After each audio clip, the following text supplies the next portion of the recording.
या डेपोत आमच्या पोरींची तीच सगळीकडे तक्रार असते की वेळेवर येत नाही. त्या कॉलेजला जाणार की ते इकडे वाट बघत बसणार मला सांगा. त्यांचं कॉलेज 2 वाजताचं असेल आणि 4 वाजता पोहोचलं ते काय करणार अभ्यास बिचारा पोरी. आणि त्यांना अलाउट तरी करतात का तुम्हाला? घेतात का कॉलेजमध्ये उशीर झाला तर पाठवून देतात?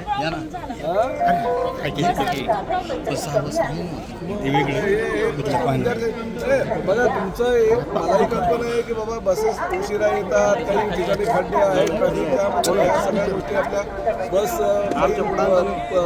काही परिस्थिती बंद पडतात. शेवटी विद्यार्थ्यांचा वेगळा विचार करणं गरजेचं आहे ना. ते पुरं आता शिकतील की काय करणार मला सांगा.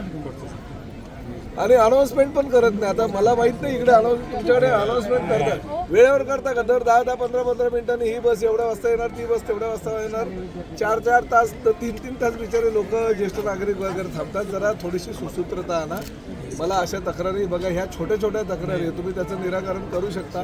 मला काही कुठल्याही आपल्या कर्मचारी अधिकाऱ्यावर कारवाई करण्यामध्ये मला काहीही इंटरेस्ट नाही. पण माझ्या काळामध्ये तरी ह्या छोटे छोटे जे प्रश्न आहे ना, मेन म्हणजे विद्यार्थी आता ते बिचारे आपल्या देशाचं भविष्य आहे. आणि अशा विद्यार्थ्यांना आपण 2-2, 3-3 तास जर थांबवून ठेवत असू बसशिवाय, आता त्या म्हणजे अवस्था काय होत असेल मलाही माहिती आहे. त्यामुळे ह्या अशा चुका होऊ देऊ नका.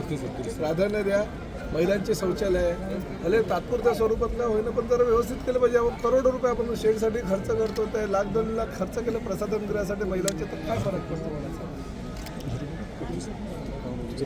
नाही करतो ना मी. आता आहे आपला पहिला दिवस आहे, अजून भरपूर भेटायचं आपल्याला.